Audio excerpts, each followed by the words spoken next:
જય જવાન જય કિસાન સાથીઓ, હું આપનો રમેશ મેર। હાલમાં 3:30 રાતના 3:30 વાગ્યા છે।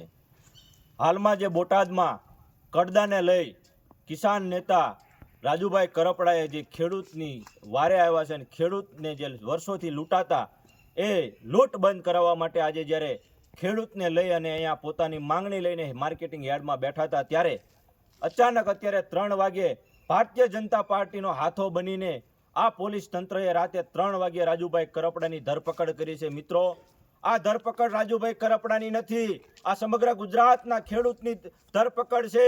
હું અહીંથી આહવાન કરું છું કે સમગ્ર ગુજરાતના ખેડૂતો આજે રાજુભાઈની ધરપકડ થઈ છે, આપણે એમને એકલા નથી પડવા દેવાના, આપણે એમના હાથ મજબૂત કરવાના છે। તો હું આજે તમને અત્યારે અહીંયાથી આહવાન કરું છું કે સવારમાં આમ આદમી પાર્ટીના પ્રદેશના નેતાઓ પણ આવવાના છે, ખેડૂત ઘણા નેતાઓ પણ આવવાના છે। તો હું દરેક ખેડૂતને મારી વિનંતી છે કે આપની લડાઈ માટે રાજુભાઈ લડી રહ્યા છે, તો આપણે રાજુભાઈને એકલા નથી પડવા દેવાના। આવો સવારે સૌ મળીએ બોટાદ માર્કેટિંગ યાર્ડ ખાતે ઉમટી પડો, એક વખત આ તાનાશાહી સરકારને બતાવી દઈએ કે ખેડૂત એકતા શું છે, ખેડૂતની તાકાત શું છે।